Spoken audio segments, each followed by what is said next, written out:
toute la place maintenant à Jean-Pierre. Que Dieu bénisse sa parole.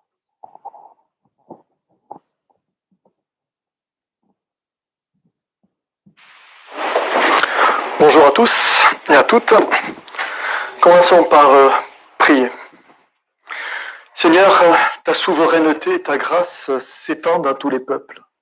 Merci pour ces textes qui nous enseignent, malgré leur ancienneté, sur le péché, sur la grâce, sur la cupidité, sur la digne façon de se comporter en réponse au don de ton salut. Que chacun ce matin écoute ta parole, s'y conforme, pour marcher dans tes pas en suivant ta volonté. En ton nom, Seigneur, j'ai prié. On est toujours dans le cycle d'Élysée, encore un long passage bien connu, après les deux petits miracles alimentaires de la semaine dernière, qui étaient sûrement alimentaires, mais qui n'étaient pas élémentaires. La conversion du général en chef du royaume syrien, c'est-à-dire le salut offert par l'Éternel à un étranger, nous est présenté ce matin. C'est plus uniquement Israël qui est béni, mais on a un récit à portée prophétique qui annonce qu'un jour, toutes les nations reconnaîtront Dieu comme le seul vrai Dieu. Apocalypse 21, 24 nous dit « Les nations marcheront à sa lumière et les rois de la terre y apporteront leur gloire. » Tu peux passer le titre, voilà, Naaman, guérison physique et spirituelle. Passe le plan. 4 points. La grâce de Dieu aussi pour les étrangers. La grâce de Dieu ôte la lèpre. La grâce sauve. La grâce bafouée redonne la lèpre. Et on aura une petite conclusion. Tu peux passer? Ok. Donc je vous propose de prendre vos Bibles et de lire dans le 5e chapitre du 2e livre des Rois, les 8 premiers versets. 2 Rois 5, 1, 8. C'est le numéro du loto.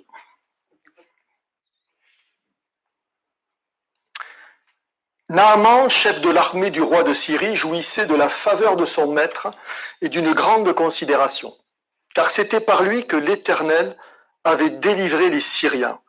Mais cet homme fort et vaillant était lépreux. Or, les Syriens étaient sortis par troupes.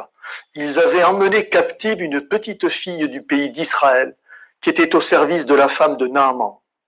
Et elle dit à sa maîtresse, « Oh, si mon Seigneur était auprès du prophète qui est à Samarie, le prophète le guérirait de sa lèpre. » Naaman alla dire à son maître, « La jeune fille du pays d'Israël a parlé de telle et telle manière. » Et le roi de Syrie dit, « Va, rends-toi à Samarie, et j'enverrai une lettre au roi d'Israël. » Il partit, prenant avec lui 10 talents d'argent, 6000 cycles d'or et 10 vêtements de rechange. Il porta au roi d'Israël la lettre où il était dit, « Maintenant, quand cette lettre te sera parvenue, tu sauras que je t'envoie Naaman, mon serviteur, afin que tu le guérisses de sa lèpre. » Après avoir lu la lettre, le roi d'Israël déchira ses vêtements et dit, « Suis-je un Dieu pour faire mourir et pour faire vivre, qu'il s'adresse à moi afin que je guérisse un homme de sa lèpre? Sachez donc et comprenez qu'il cherche une occasion de dispute avec moi. » Lorsqu'Élisée, homme de Dieu, apprit que le roi d'Israël avait déchiré ses vêtements, il envoya dire au roi, « Pourquoi as-tu déchiré tes vêtements? Laisse-le venir à moi, et il saura qu'il y a un prophète en Israël. » La souveraineté de Dieu n'est pas offerte que pour le peuple de l'Alliance. Nous découvrons là que ce général en chef de l'armée, de Ben-Hadad, on pense, c'est le deuxième personnage du royaume. C'est le seul qui peut regarder le roi de Syrie dans les yeux. C'est un homme qui est puissant, qui est considéré, qui a une belle renommée, qui est un courageux soldat, qui est vaillant. Et nous apprenons au verset 1 que, par la grâce de Dieu, il a pu triompher des armées israéliennes. Ce général Naaman donc avait été déjà béni. Dans sa souveraineté, Dieu lui avait accordé la victoire. On parle là de la bataille de Ramoth en Galaad, et vous pouvez voir ça dans le premier livre des Rois au chapitre 22. Dieu, dans sa souveraineté, pour juger l'apostasie d'Israël, avait donné la victoire aux Syriens par rapport au peuple de l'Alliance. Sa position enviable, sa notoriété était le résultat de la grâce de Dieu. Mais, et il y a souvent un mais dans la Bible, mais cet homme adulé était lépreux. Dieu lui avait offert la renommée, lui avait offert la richesse, mais il lui avait aussi offert la lèpre. Alors la lèpre, c'est cette terrible maladie dont on parle, mais qui est due au bacille de Hansen, qui attaque les nerfs et puis qui entraîne des mutilations. Mais souvent dans la Bible, ce n'est pas de cela qu'on parle. On parle de problèmes de peau, problèmes de dermatologie. Cet homme si fort, si idéalement placé, il est terrassé par cette terrible maladie qui mettait les gens au banc de la société. Et nous allons découvrir que la souveraineté de ce Dieu en action va faire que cette lèpre va lui servir de porte pour le salut.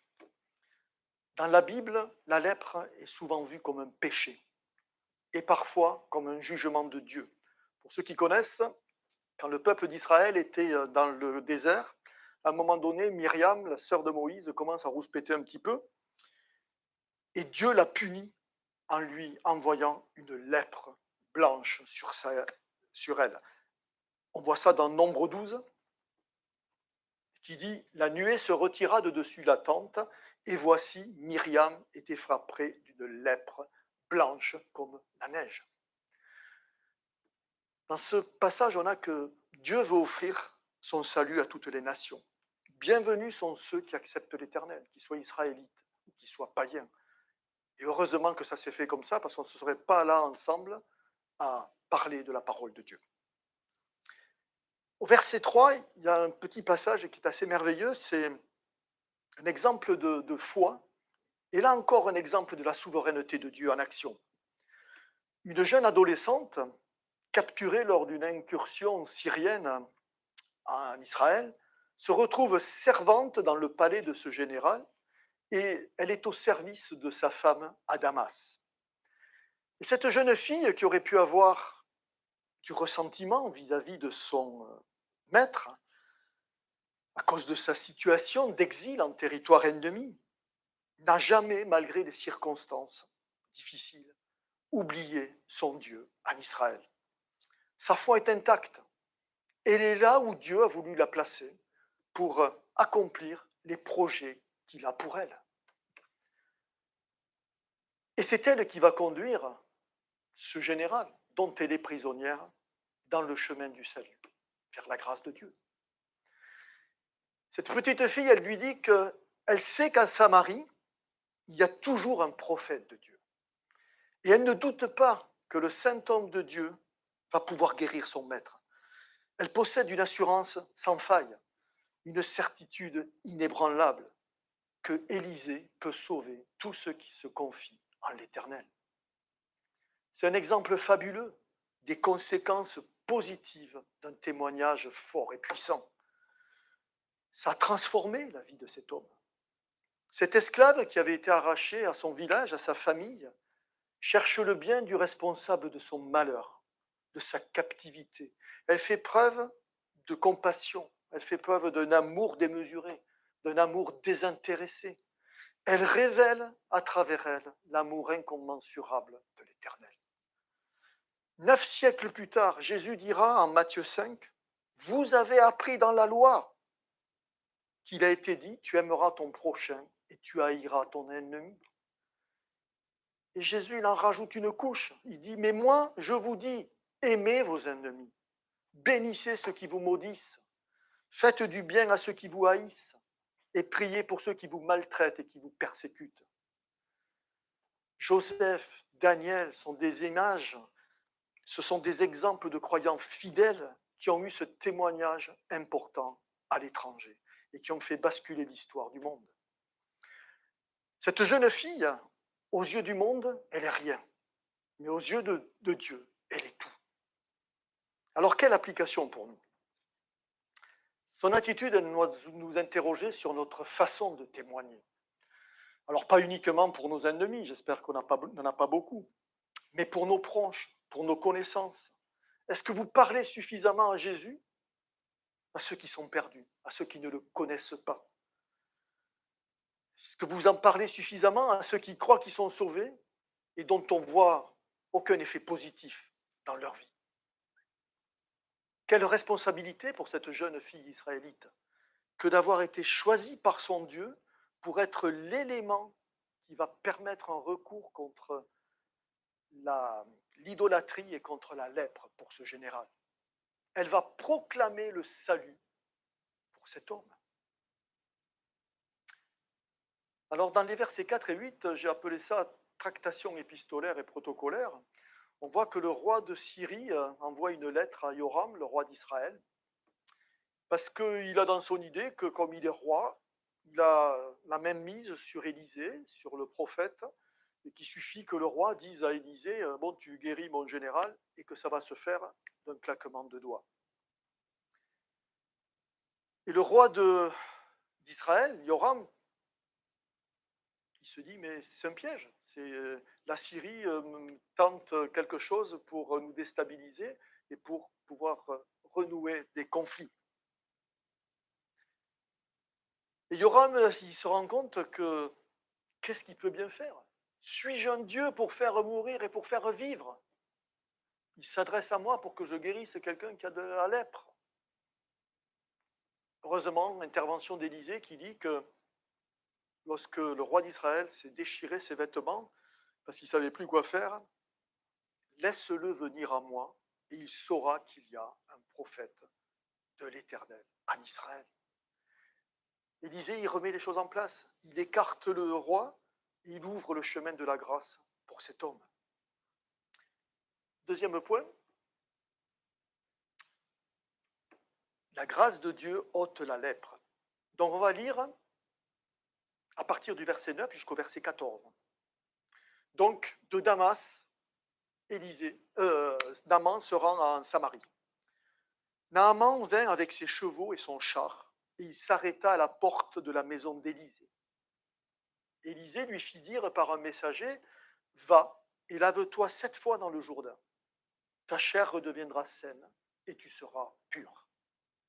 Naaman fut irrité. Il s'en alla en disant, voici, je me disais, il sortira vers moi, il se présentera lui-même, il invoquera le nom de l'Éternel son Dieu, il agitera sa main sur la place, c'est-à-dire sur la zone malade, et guérira le lépreux. Les fleuves de Damas, Nabana et le Parpar, ne valent-ils pas mieux que toutes les eaux d'Israël? Ne pourrais-je pas m'y laver et devenir pur? Et il s'en retournait et partait avec fureur. Mais ses serviteurs s'approchèrent pour lui parler et lui dirent, mon père, si le prophète t'eût demandé quelque chose de difficile, ne l'aurais-tu pas fait? Combien plus dois-tu faire ce qu'il t'a dit? Lave-toi et tu seras pur. Il descendit alors et se plongea 7 fois dans le Jourdain, selon la parole de l'homme de Dieu. Et sa chair redevint comme la chair d'un jeune enfant, et il fut pur. 4 erreurs de Naaman. 4 erreurs que nous devons éviter. 4 erreurs des gens qui ne sont pas régénérés. D'abord, une erreur de personne. Qu'a dit la petite captive israélite? Elle a dit, va voir Élisée, va voir le prophète qui est à Samarie. Elle n'a pas dit, va voir le roi de Syrie, elle n'a pas dit, va voir le roi d'Israël, qui reconnaît son incapacité. Alors, entre grands de ce monde, évidemment, le roi syrien pensait que le roi israélien pouvait demander la guérison et que ça allait arriver. Pour nous, l'application, elle est assez simple. Ne nous adressons pas à la mauvaise personne. Ne cherchez pas votre salut dans les gourous, dans les sectes, dans les soi-disant prophètes qui s'expriment sur Internet. Le seul nom qui sauve est celui de Jésus, Fils de Dieu. Dans le deuxième épître à Timothée, Paul dit que « N'aie donc point honte du témoignage à rendre à notre Seigneur, ni de moi son prisonnier, mais souffre avec moi pour l'Évangile, souffre avec moi pour témoigner par la puissance de Dieu, qui nous a sauvés, il nous a adressé une sainte convocation, une sainte vocation, c'est un appel, non à cause de nos œuvres, mais selon son propre dessein, et selon la grâce qui nous a été donnée par Jésus-Christ, avant les temps éternels, et qui a été manifestée maintenant par l'apparition de notre Sauveur Jésus-Christ, qui a détruit la mort et mis en évidence la vie et l'immortalité par l'Évangile. Il n'y a qu'un seul nom qui sauve, celui de Jésus-Christ. Jean 3,16, vous le connaissez par cœur. Car Dieu a tant aimé le monde qu'il a donné son Fils unique, afin que quiconque croit en lui ne périsse point, mais qu'il ait la vie éternelle. Le roi ne pouvait rien, alors que le prophète savait que Naaman verrait la gloire de Dieu, parce que le miracle se préparait. Deuxième erreur, c'est une erreur de prix. Nul doute que ce brillant soldat avait consulté Rimon et les prophètes syriens. Et il croyait que sa fortune pouvait acheter sa guérison. Selon les équivalences, c'était une somme extraordinaire. 10 talents d'argent, c'est 300 kilos d'argent. 6 000 cycles d'or, c'est 100 kilos d'or. Et les 10 vêtements, on pense que c'est plutôt 10 rouleaux de tissu pour faire des vêtements.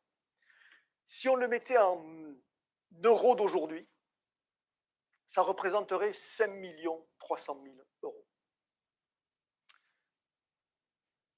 Et pour ceux qui se rappellent, dans le premier livre des rois, quand on a vu avec Élie, Omri, il achète la colline pour bâtir sa capitale, Samarie, 2 talents d'argent, c'est-à-dire 5 fois moins que ce que proposait rien qu'en argent Naaman. La grâce de Dieu, en fait, elle est gratuite. C'est un cadeau immérité, offert par amour. Rien de ce que nous pourrions offrir pour acquérir le salut ne nous appartient de toute façon. Tout nous a déjà été offert. La richesse, la vie, la santé. Que pourrions-nous donner à Dieu qu'il ne possède déjà? Ephésiens 2,8 nous dit que car c'est par la grâce que vous êtes sauvés, par le moyen de la foi. Et ça ne vient pas de vous, c'est un don de Dieu. Le salut, il est gratuit. Troisième erreur, une erreur d'orgueil. Le général en chef, là, il arrive en territoire conquis. Il a des serviteurs, il a de quoi payer. Et en plus, il s'est fait un petit film dans la tête. Il est habitué aux honneurs et il entend être traité selon son rang. Comme sûrement les prophètes syriens avaient dû faire, dans la servilité totale. Mais le prophète Élisée, c'est un prophète qui est d'une autre trempe. Le prophète, il ne vient pas se prosterner. Il ne sort pas. Il envoie simplement un serviteur, bien que l'autre soit général. Et il communique son ordre. Et ça ne lui plaît pas à Naaman. Parce que qu'est-ce qu'il a pensé, Naaman, dans son orgueil? Voici, je me disais, il sortira vers moi. Il se présentera lui-même. En courbant la tête, ça aurait été mieux. Il invoquera le nom de l'Éternel. Il agitera sa main sur la place où la lèpre était là. Et il guérira le lépreux. Le scénario était tout écrit. Il veut dicter à Dieu le processus de sa guérison. Quelle idée dérisoire, quelle idée orgueilleuse. Alors que on a appris au verset 1 que sa position, elle provenait de la souveraineté de Dieu. Dans la pensée de Naaman, il fallait tout un rituel. Il fallait des impositions des mains, il fallait peut-être de l'encens, des salam alek. Salam alek en arabe, ça veut dire, ça désigne des paroles hypocrites, une déférence ou une politesse exagérée à l'égard de quelqu'un. Élisée, lui, il a dit simplement, va et lave-toi 7 fois dans le Jourdain, et ta chair reviendra saine, et tu seras pur. L'envoyé de Dieu veut montrer à ce général que ce n'est que dans l'humilité, la reconnaissance de son péché, dans l'obéissance aux ordres de Dieu, que l'Éternel, dans sa souveraineté, va agir, guérir et purifier. Alors pour nous, comme application, on pourrait se dire, attention de ne pas tomber dans ce péché d'orgueil. Parce que l'orgueil, ça enferme l'homme dans son égocentrisme. Les yeux sont obscurcis, les oreilles sont bouchées, et la voix de Dieu ne peut plus rien communiquer. L'orgueilleux est tellement centré sur lui-même qu'il se prend pour Dieu. Et son entêtement le conduit à la perdition. Quatrième erreur, c'est une erreur sur l'ordre. Va te laver. C'est trop toujours simple. Pour me purifier, être guéri, j'ai juste besoin d'aller me laver. Bon, je dois repartir, faire 50 km de Samarie au Jourdain, me laver 7 fois. Il n'a pas vu le prophète, il a été mal reçu. Donc il est un peu irrité, le général. On lui a dit qu'il n'y avait pas une grosse facture à payer. Il a été traité comme n'importe qui. Et puis on lui propose d'aller se plonger dans le Jourdain qui avait des eaux boueuses, alors que tous les fleuves de Syrie avaient des eaux limpides qui paraissaient être plus à même de pouvoir purifier sa peau et sa lèpre. C'était trop facile, sauf qu'il fallait juste obéir à Dieu. Élisée lui aurait demandé toute sa fortune. Naaman aurait dit oui. Élisée lui aurait demandé de faire le parcours de Samarie jusqu'au Jourdain à cloche-pied. Il aurait dit oui. Il lui aurait demandé de se scarifier. Naaman aurait dit oui. Il lui aurait demandé de faire un jeûne très long. Il aurait dit oui. Plus la demande aurait été difficile, plus Naaman aurait été prêt à s'y soumettre. Et vous savez pourquoi? Parce que ça aurait flatté sa vanité. Parce que ça aurait démontré son courage, sa vaillance, sa force d'esprit, sa force morale. Mais là, c'était trop facile. Le bain dans le Jourdain était pourtant la seule voie pour être purifié. Tout comme Jésus est le seul chemin qui mène à Dieu. Il fallait obéir à Dieu, à un Dieu qu'il ne connaissait pas, et en plus, il était en contrôle de rien. Donc pour être sauvé, c'est assez simple. Il faut se repentir de ses péchés, les regretter, reconnaître que nous avons une nature pécheresse et que Dieu ne peut pas nous accepter dans cet état. Et puis il faut répondre favorablement à l'appel de Dieu, croire dans le sacrifice de Jésus et accepter de lui obéir et de le suivre.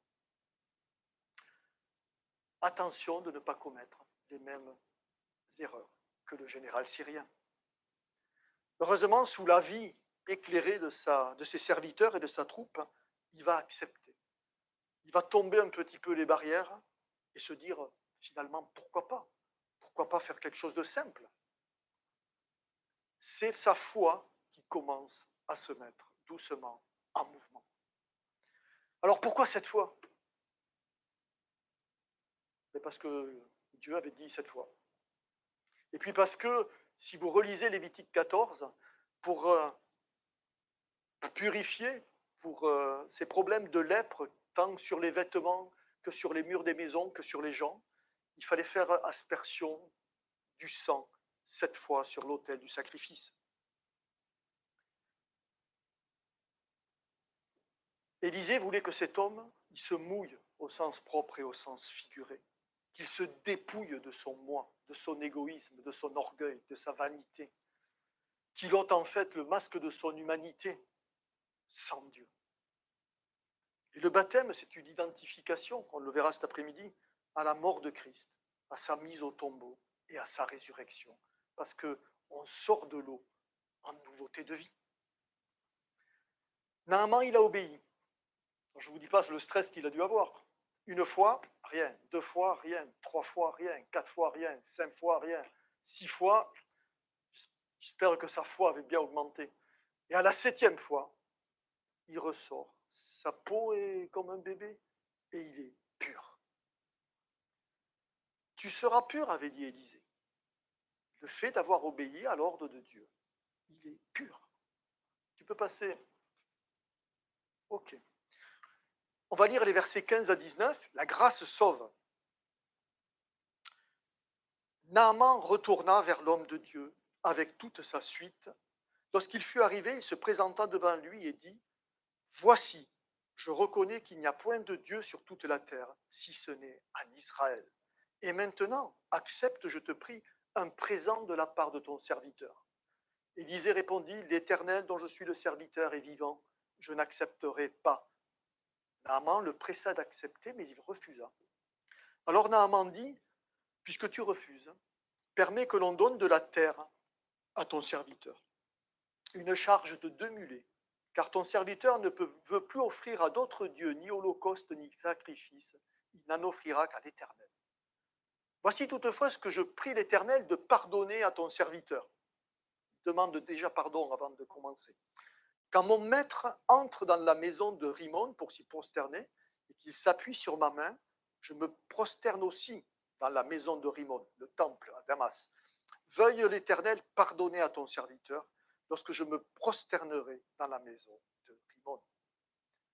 Verset 19, Élisée lui dit, va en paix. Juste avant, un petit rappel de Luc 17, 15. 10 lépreux se présentent devant Jésus, il les guérit tous les 10. Il y en a combien qui viennent dire merci? Un seul. Et il était de quelle nationalité? C'était un Samaritain, c'était déjà un étranger. Et c'est le seul qui revient dire merci à Jésus. Naaman, on voit, qui était lui aussi un étranger, proclame sa conversion. Il reconnaît qu'il n'y a qu'un seul Dieu et qu'il est le Dieu d'Israël.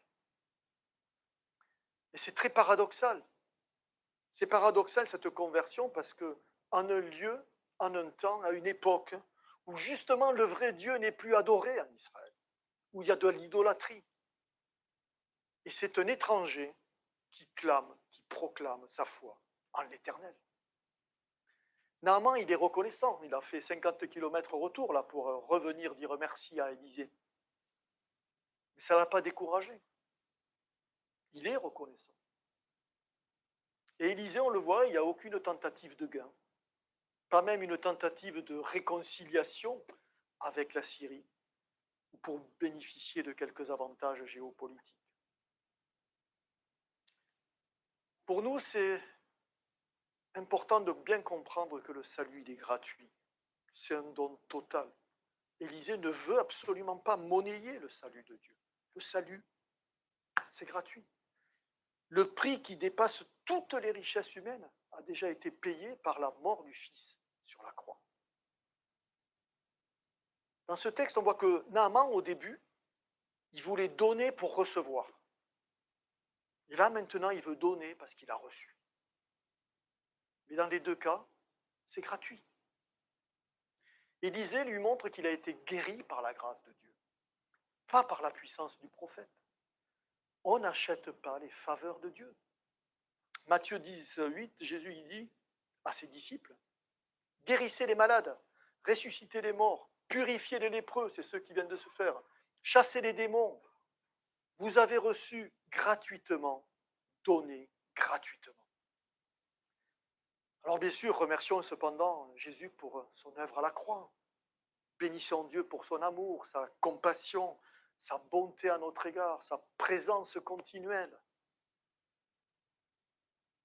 Et puis pour sa faculté à nous diriger selon l'Esprit. Soyons reconnaissants aussi d'avoir été choisis dès avant la fondation du monde.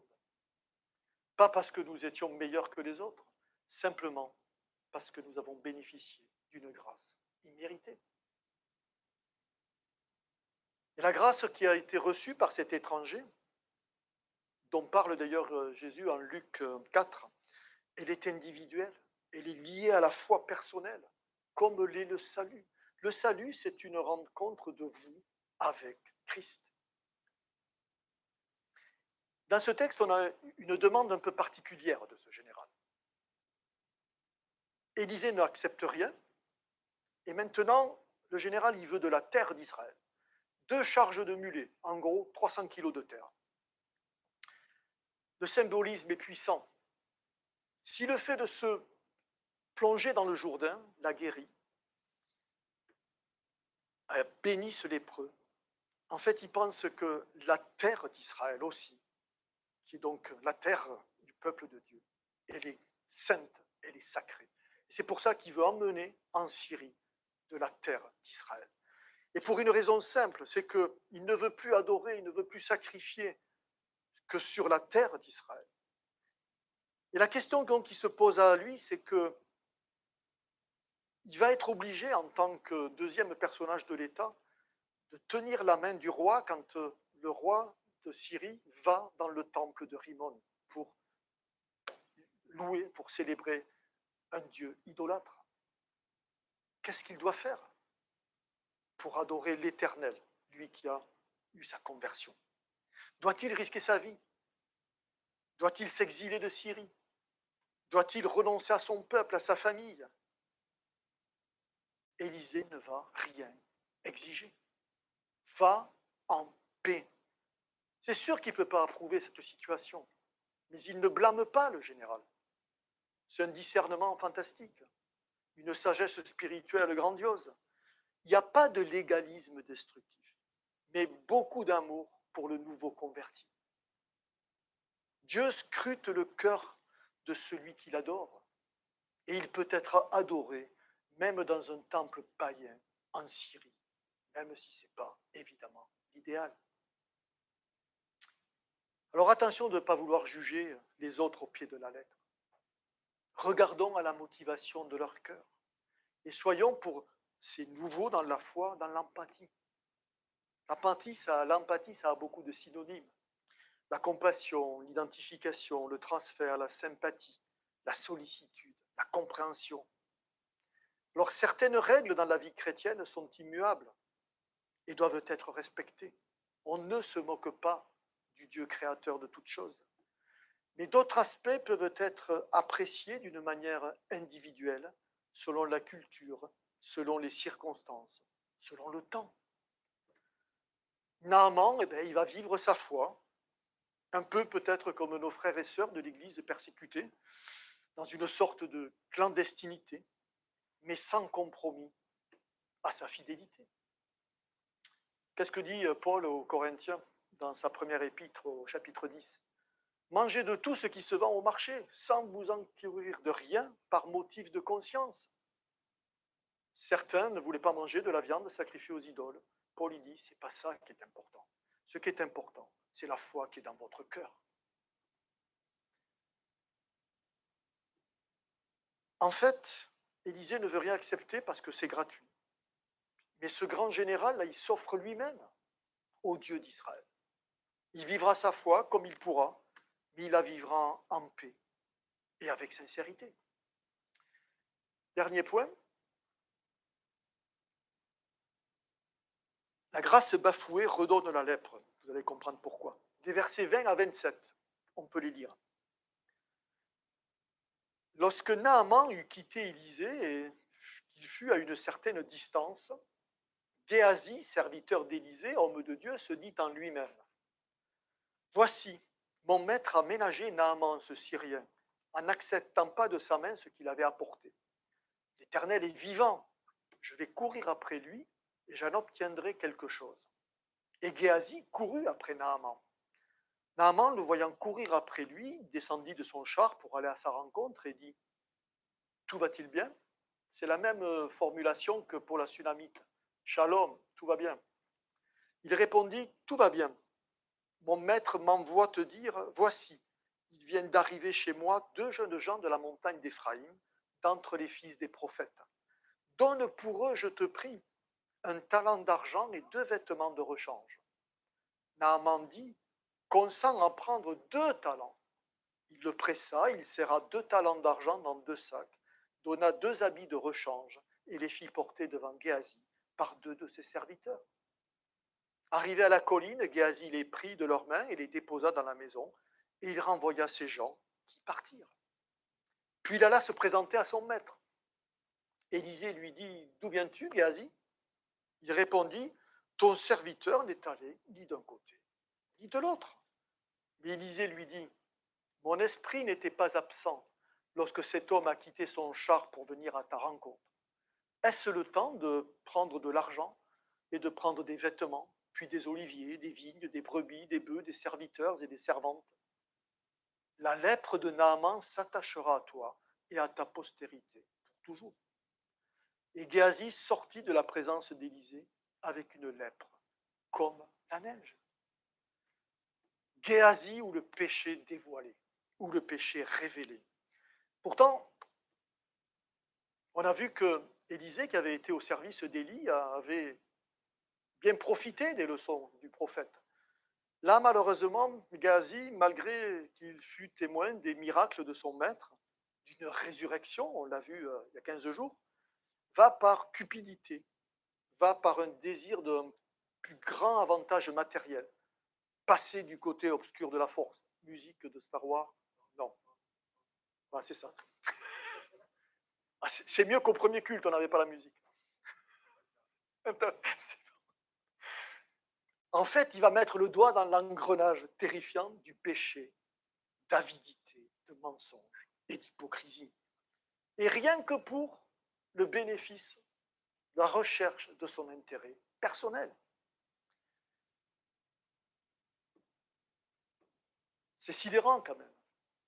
Géasi, il a baigné des années et des années dans la meilleure des atmosphères spirituelles, mais il chute lamentablement par désir de l'argent. Alors que le général syrien, païen, est sauvé à cause d'une foi certes naissante, mais ô combien forte, ô combien sincère, et c'est lui qui a été généreux dans cette occasion. Parce qu'il a quand même donné 2 talents d'argent. C'était le salaire d'un ouvrier pendant 20 ans. Donc je pense que Géasi, il a pensé qu'il avait gagné le gros lot. Et on voit au verset 20 que, comme on a vu au verset 11, on voit l'orgueil de cet homme transparaître. Il se dit en lui-même. C'est toujours mauvais quand l'homme commence à se parler en lui-même. C'est une rébellion contre l'esprit. C'est une rébellion aussi contre l'honneur d'Élisée. Parce que finalement, il aurait pu déconsidérer le témoignage d'Élisée et le témoignage de l'Éternel, puisque c'était gratuit. Et là, par un mensonge, il essaye de profiter de la richesse de ce général syrien. C'est un mauvais témoignage. Imaginez si Naaman s'était rendu compte de l'attitude, ça pouvait ruiner les plans de l'Éternel. Et ça pouvait jeter un doute sur la probité d'Élisée. Et puis le fourbe est démasqué. Parce que dans ce texte, on voit que Naaman, que Élisée, il a de la clairvoyance. En fait, même à distance, il a vu ce qui s'était passé. Et c'est très ironique. Est-ce que vous savez ce que veut dire Géasi en araméen? Ça veut dire vallée de la vision. Alors, je pense qu'il était vraiment au fin fond de la vallée, Géasi. Mais en fait, on pense que ça peut être un diminutif d'origine arabe, de mot arabe, qui veut dire fourbe. C'est peut-être ce qui caractérise le plus Géasi. Et Élisée, là, il demande si c'était vraiment le temps de s'occuper de l'argent, de s'occuper de vêtements, de s'occuper d'acheter des vignes, de s'occuper d'avoir des servantes et des serviteurs. Parce que la situation d'Israël, elle est déplorable en ce temps-là.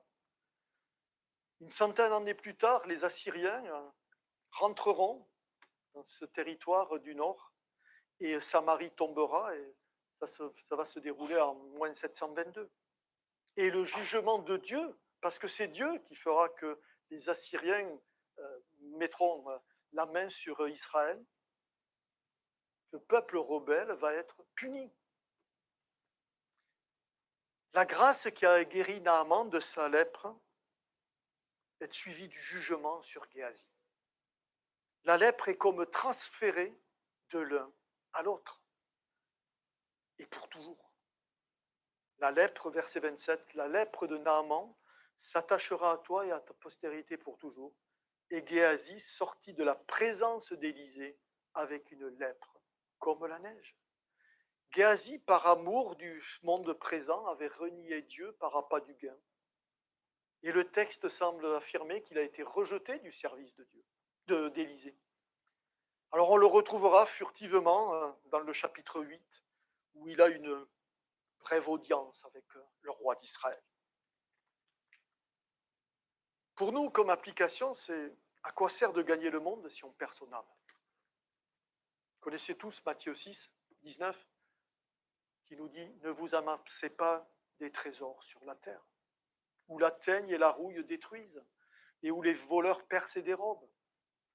Mais, et c'est ce qu'il faut faire et choisir, mais amassez-vous des trésors dans le ciel, où la teigne et la rouille ne détruisent point, et où les voleurs ne percent ni ne dérobent.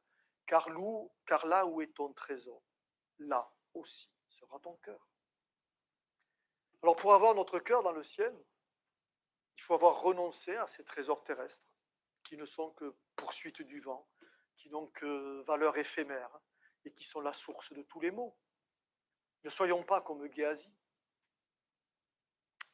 perdu pour une fortune hypocritement, mensongèrement détournée, et qui a reçu, après avoir côtoyé la grâce, la lèpre blanche du péché, attachée à lui et à sa postérité pour toujours. Renonçons à ces attraits du monde, qui peuvent faire chuter même le plus ferme. Paul, emprisonné à Rome, écrira à Timothée, dans son épître Testament, que même les plus proches peuvent abandonner la marche chrétienne, par avidité, pour suivre justement le train de ce monde. De Timothée 4, car Démas m'a abandonné par amour pour le siècle présent. Et pourtant, il avait été collaborateur de Paul. Alors ne croyons pas, comme Géasi, que Dieu ne nous voit pas, que nous pouvons agir en douce, pas vu, pas pris. C'est une attitude que vous pouvez appliquer avec les hommes, mais qui avec Dieu ne marche pas. Dieu est omniprésent, il est omniscient, il voit tout, il connaît tout. Toutes ces actions mauvaises, un jour ou l'autre, nous seront présentées. Et on sera malheureusement catastrophé de les avoir commises. Alors Seigneur, protège-nous vraiment de ces actes que nous voulons souvent oublier. Guide-nous sur le chemin étroit de la sanctification. Le jugement sur Géasi que nous venons de lire, il annonce les conséquences terribles de ceux qui attendent celui qui va rejeter le salut par la grâce et qui pense que Dieu n'est qu'amour, en oubliant que c'est le juste juge. Alors en conclusion, tous ces textes sont écrits pour nous enseigner. Nous avons examiné ensemble ce matin des applications que nous pouvons mettre en œuvre pour être dignes de la grâce de Jésus-Christ. Mais le texte ce matin présente aussi un aspect prophétique. Quand au temps de la fin, le résidu d'Israël sera réuni autour du nom du Messie, les nations, symbolisées ici par la figure de Naaman, seront contraintes de reconnaître le peuple de Dieu, qu'elles ont opprimé pourtant dans l'histoire. Elles seront obligées de les reconnaître pour être guéries de leur lèpre et de leur iniquité. Les croyants fidèles issus de ce résidu, symbolisés par la figure de la petite fille captive, leur montreront la voie étroite de la guérison spirituelle. Et ils leur feront connaître l'Éternel, le seul Dieu, comme unique moyen du salut. Puis rappelez-vous, Rahab à Jéricho, elle est l'image de l'admission des païens dans le peuple de Dieu. Ruth la Moabite, pareil, fut incluse dans la lignée du Messie, comme Naaman représente ces nations qui un jour plieront leurs genoux devant l'Éternel. Puissiez-vous, frères et sœurs, mettre en pratique tous les éléments que nous avons vus ce matin pour adorer en esprit et en vérité, en tenant ferme dans la foi comme cette jeune captive qui est un exemple pour nous et qui le demeurera toujours dans l'Écriture. Amen.